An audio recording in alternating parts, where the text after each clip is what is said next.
And part of the problem is the pressure. It's unbelievable the pressure that you're under when you're underwater. It's much easier, believe it or not, to go into space. The Mercedes-Benz Interview Lounge. Well. What do we have here? A serious journalist has joined us in the room. Oh, come on now. Gio Benitez, of course, from ABC News and also Good Morning America. And God, you're like a superstar over there now. Oh, stop. He said he was nervous about being with us. I said, are you kidding? But you know why? I grew up with your voices. Aww. I grew up with your voices, so it's so exciting to be here. So you're like a little kid listening to us like in your bed before you got up for school? Well, I was driving. I remember driving to like high school, right? Okay, that's better. Yeah. All right. So, okay, just to let you know, so Gio, you've seen him for years, and remember when there was a storm coming in? They would fly him to the storm and make him stand out in front of the ocean and blow away. Oh my God. Do you kind of miss that? Yeah. No, I love covering storms. I really do. And it's actually the reason why I got into this business, because I thought, okay, here's an opportunity to show people why this is so important. What is that sound? Now we go live to the storm at Gio Benitez. Oh my God! An entire house just blew by! Did you ever get hit with anything? No, thankfully, no. No stop signs? But I think the one that you talked about on the radio once was that I was holding onto a rope. I was like on a balcony holding onto a rope at one point. Oh my God. I think I sent a text to you.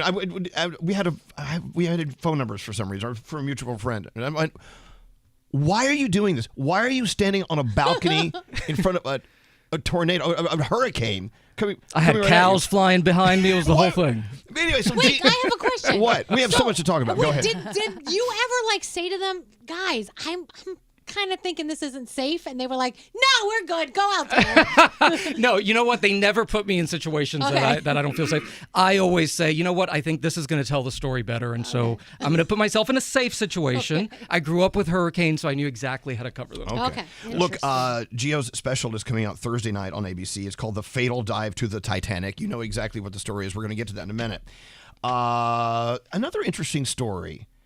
You and your husband, Tommy, who is here. Hi, Tommy D'Addario. Hello. Yeah, a member of our family. Hi. You guys were vacationing in Maui.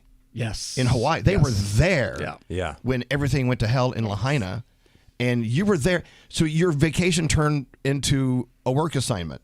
I mean, what was crazy about it is that the fires were happening as we were having dinner, and we didn't know.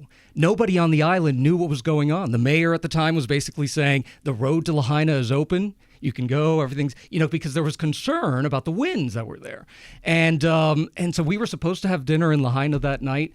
The restaurant texted Tommy and said, you know what, the winds are too intense. We're just going to send people home. Nothing about the fires at that point. And so we just decided to stay on, the other side of the island. And we have a picture where you could see the glow. And it was just a picture of, he was looking at the view and it was beautiful. And so he took a picture. Now when we look at that picture, you see the glow in the background. Wow. And so I know I spoke with Tommy while you guys were there, and it was an emotionally draining thing to be so close to devastation and seeing people losing their homes and being stranded. Mm-hmm. And so you felt it.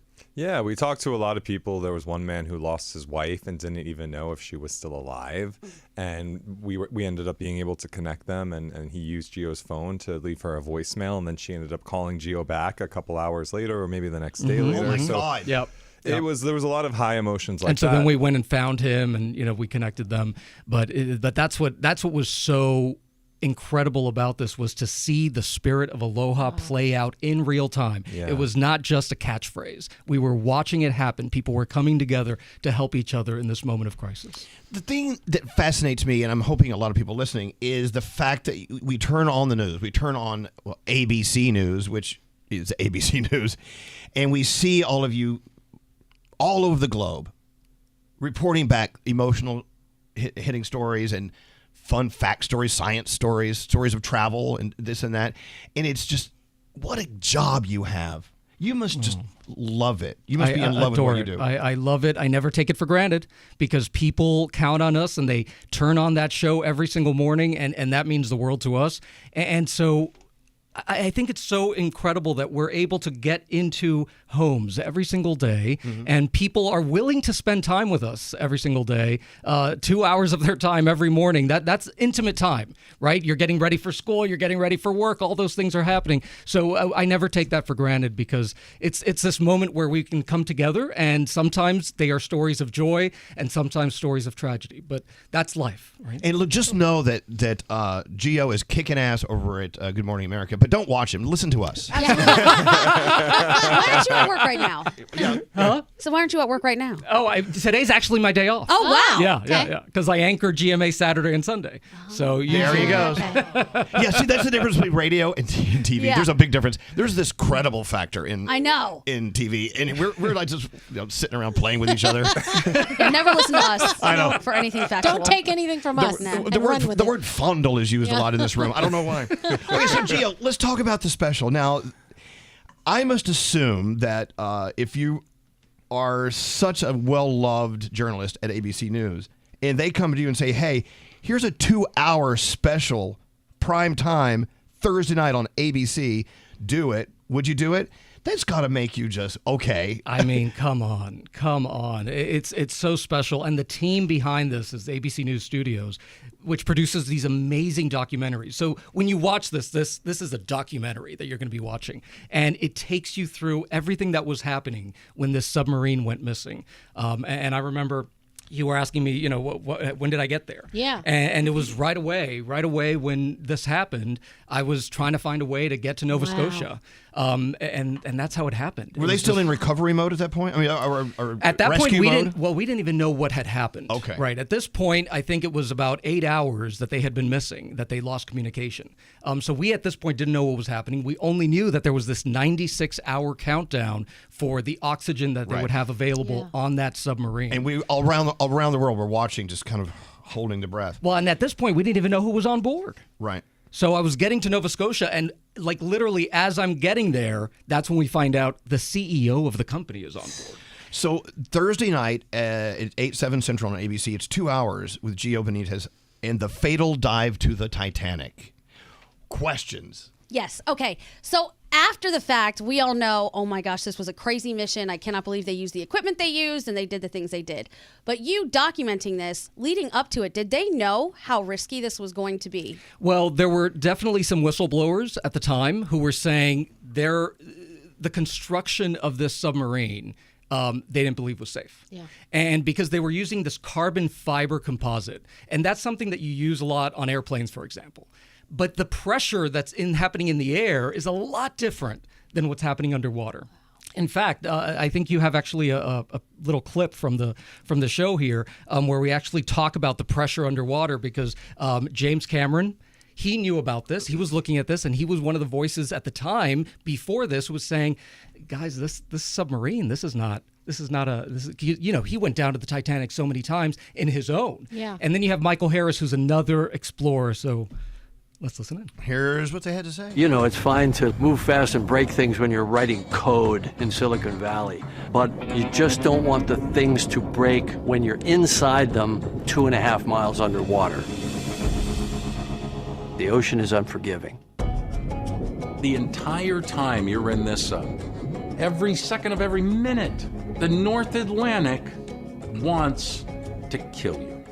It was so strange and scary, frightening, actually, when they were later, after the implosion happened, they were giving us what it would probably feel like to be in that situation. Yeah. God, no. And another thing about being so far underneath the surface of the ocean. 2.5 miles. Okay, versus 2.5 miles up into space. Mm-hmm. We know space. We don't really understand anything about 2.5 miles under the ocean. Which is wild. And I know Gandhi and I are like, wow, this is just fascinating. And part of the problem is the pressure. It's unbelievable the pressure that you're under when you're underwater. It's much easier, believe it or not, to go into space.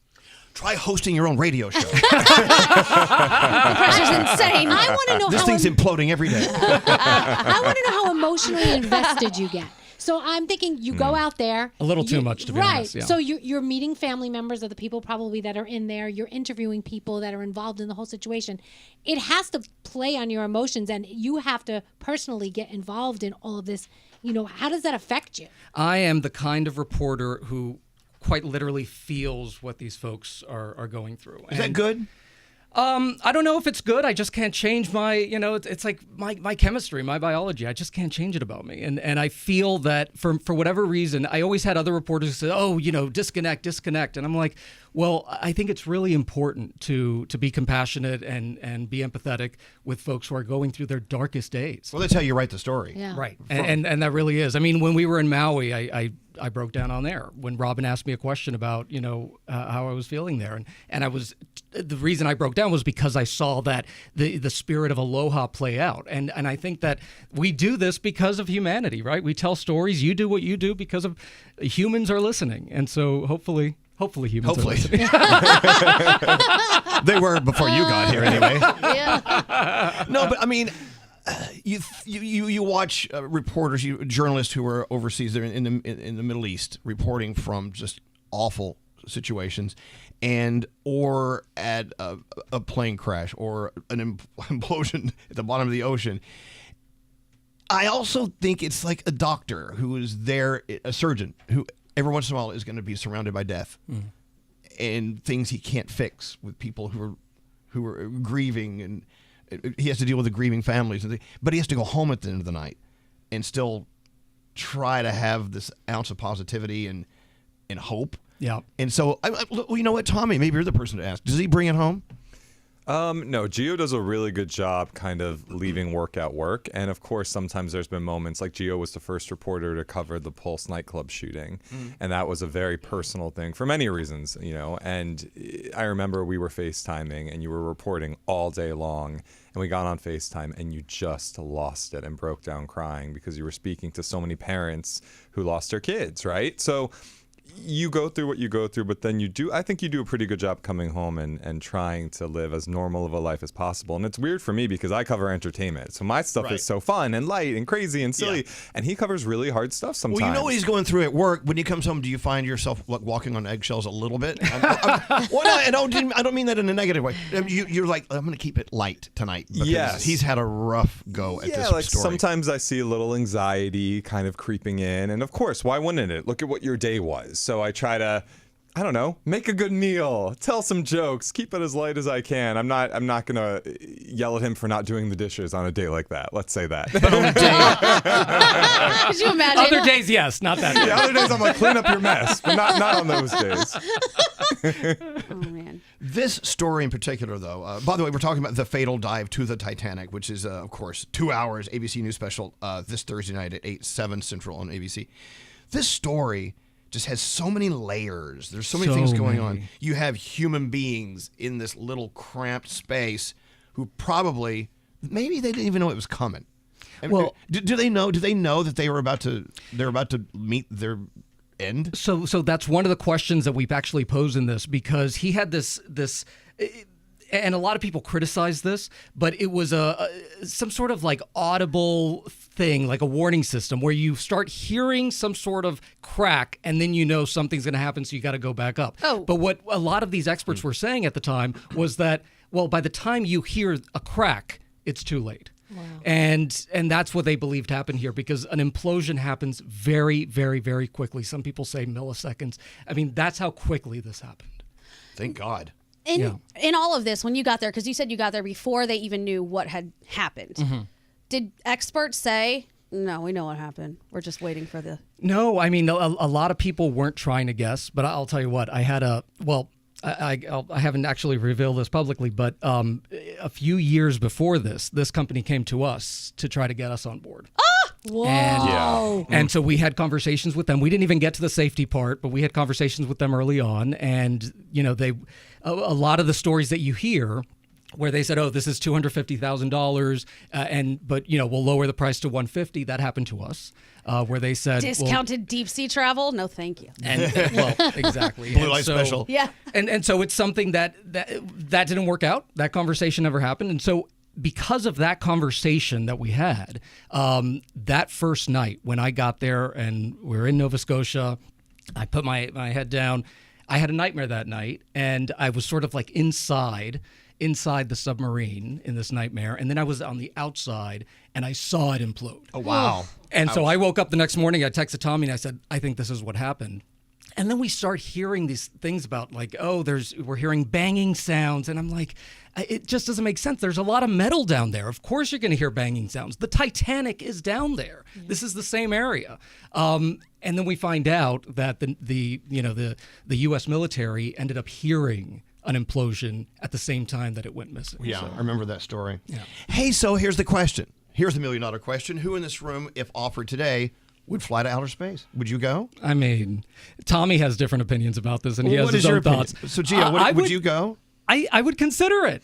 I Yeah? would consider it. Yeah. What about you, Tommy? I think it depends on which company. Which company? I think that's very important. The same one that sent them. Yes. And I keep joking. I'm like, if ABC is sending you, I'm going up because if something we need to be together on that ride because it's freaky. Would you fly up there on a Boeing airplane? Do not answer that. So Gandhi and I, we want to be the first on board. Yeah. We're ready to go. I would love ready to go? Really? Oh, absolutely. I'm staying here. But how far would you go? Kids. How far would I go? Would you go on like the 3-hour journey, or would you go on like 2 weeks? I would go all the way to Uranus. Hey, I would love to try to do a space station walk. That would be awesome. As long as they're not using a PlayStation controller, we're good. Yeah, no, look, I think the moon is a nice, safe stop. Safe stop. I think, well, that's what they're trying to do. We can stop and get a snack. It's a little stopover. It is. That's what it. Yeah, You exactly. imagine the little bodega on the moon. Exactly. You stop by, get yourself a little something. Snacks would be so expensive. With a cat, because all bodegas have cats. I just, that's the thing. These people, when they got on board this craft, this whatever you call it, I mean, they knew that there was a chance. They had to sign something, right? They all had to sign papers. Yeah, and it actually does mention the possibility of death several times over. Does that really? I don't care if my family member gets crushed to death in this thing. Even though they signed something, I'm going after them. I mean, are people going after this company, or are they totally in the clear? Yeah, I think that there's some talk about that.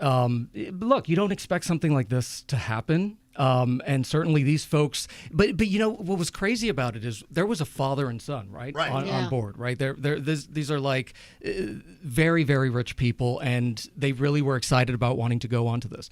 And there was another father and son who were supposed to be on that. They gave up their seats because they said, you know what, we don't think this is safe. Good. We just don't like this. They're the ones who ended up giving those seats to the other father and son. Yeah. Yikes. So it's just. What was the most shocking part to you about all of this? I think how many warnings were ignored. Oh, geez. Almost like the Titanic itself. Wow. Right? When you think about the Titanic itself, so many warnings were just ignored. And this is what happened here too. There were so many warnings, and still nobody did anything. Wait, didn't they go down before? Like, weren't there a couple of other ones that went down? Well, ahead of time? and this particular submersible did go down. So then, what's the difference between what happened the first and second time to this time? Like, what went wrong? You know what I mean? Well, and that's what they think is, were there additional cracks? Was this getting weaker each time it was going further and further down, each time it was taking another dive? And also how it got out to the ocean. There was not enough room on the actual ship to get this out there. So it had to be dragged through the Atlantic to get there. So what was happening as it was being dragged through the Atlantic? A lot of experts say, well, listen, that's just not the way you transport a submersible that's going 2.5 miles, underwater. Wow. Now, are there other expeditions like this that now they're looking at again? I mean, are they looking at deeper regulation? Well, that's points there is no regulatory body for this, so that's another question. So just get in the pond and go to the bottom. And that's a problem. This was very much an experimental, submersible. What James Cameron uses is a very different device. It is not for commercial travel. Down. Would you go down with James Cameron to the Titanic? With James Cameron, I would. Again, Tommy has other thoughts, but Tommy's like, up to me. Gee, I'm really happy on land. I'm good. I do like James Cameron, though. You know what? I trust James. I like him. I like him too. And if you're gonna, go with James Cameron. Yeah. See, you don't want to because he'll get the headline. Yeah, that's right. You're the afterthought. That one. No, but ABC journalist Gio will be right under there. This is morbid. I didn't mean that. What's the motivation to go down to the bottom of the ocean in a craft like this little thing? You doesn't even have windows, does it? I mean, you're just... There was one little window. People are obsessed with the Titanic. It's an unbelievable story when you think about it, and there's something so eerie about the ship sitting at the bottom of the sea. And by the way, it's going to degrade, and not going to be there in some time. So really, these folks were trying to get their last view of the Titanic before it disappears. If you get a chance, I think it's still in New York, the Titanic experience. The stories of these people that were actually on the ship are incredible. And just learning about their backgrounds, because they're real people. Like, they're not just, the ship went down, whatever. They each have their own story, and it's fascinating to learn about it. I mean, the family behind Macy's. Yeah. Right? Yeah. And they were there, and they're captured in the Titanic movie as sort of, holding on to each other on the bed as the ship went down. These stories are unbelievable, and the stories of survivors. Yep. Well, I am totally into it. Are you going to watch Gandhi? I am. Danielle, you going to watch? Yeah, of course. Is there a little look into the lives of the people who actually were on that submersible? Because I'm fascinated by them. Absolutely. So we learn about them. We really learn about them, and we're going to dive deep, especially the CEO, Stockton Rush. We're going to learn a lot about what was happening in the years before this. Well, there you go. Gio Benitez is bringing it to us Thursday night. It's a two-hour ABC News special. It's premiering Thursday, February 8th, which is this Thursday at 7 Central on ABC. And stream the next day on Hulu. Oh, there you go. Your publicist taught you well. And, of course, Tommy D'Addario, thank you for coming in. Oh, happy to be here. Happy to share Gio with my family. I'll let Tommy taking credit for all of it. Yeah, I am. Absolutely. You're welcome. Are you giving him, does he have a producer's credit on the show? I should. I do have a very important question. I mean, this is a very serious topic we're talking about when talking about the fatal dive to the Titanic. Can you ask Gio a question? I'm always amazed seeing reporters in war-torn areas, and their hair is always perfect. Do they do their own hair, or do you have a team of hair and makeup people? So I noticed it also says, like, Ian Pannell, who's one of our forward correspondents. Ian does his own hair. By the way, you don't have to answer this question. I just thought it's kind of funny.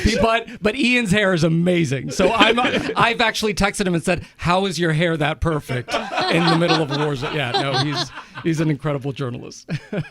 Oh no, I was just holding up a sign. Oh yeah, our food is cold. I'll tell you what happened. Since Tommy and Gio are health nuts, they're always taking very good care of their bodies and working out, and they go on vacation and take their shirts off for pictures. And videos, by the way. And so our breakfast arrived when you arrived, and I'm like, get this food out of here. I don't want them to see how we eat. Yeah. I was told I was banished with my quesadilla off to the corner. We can't eat this in front Wait, of there are people. quesadillas? Yeah. I'm Latino, I need the quesadillas. I miss those. Here comes Miami, man. It was banished to the corner. But you know what I saw that gave me some hope? They have a thing of cookies in the green room. Wait. I'll tell you. Gio looked at the stack of cookies on the table before you walk in here and said, just take it. And I said, you want a cookie? He goes, no, take the whole stack. Just take it. There's 6 cookies. So there's 6 cookies in our room. See, we haven't eaten the quesadilla. I know, but these guys, we asked Tommy, like, what is your cheat? Yeah. What? Oh, I ate a cupcake last year. Yes. How often? I sniffed it. You stole the bag of cookies, but how often do you actually eat cookies? How often? Yeah. Like a cookie a week. Yeah. Okay. A cookie a week. Look, 90% clean, 10%, a little fun. You're a liar. You eat one per quarter. Like, it's June. I think I got this cookie time. What he's not saying is that we split the cookies. Oh, Yeah, I'm telling you, they're the Please. sniffers. They open the bag and they just sniff the cookie. I know what's going on, guys. And I got my big man boobs over here ready to eat my quesadilla. Let's go get our quesadilla. Hey, people are texting in. They're mad because they want us to repeat the info because they want to watch. The fatal dive to the Titanic is Thursday night, 7 Central on ABC. If you go to abc.com, I'm sure you'll see some nice, pretty graphics. That'll tell you to turn it on. Gio, Tommy, thank you guys for coming in today. Thank you so much, you guys. Thank you. We'll see you Thursday night. The Mercedes-Benz Interview Lounge.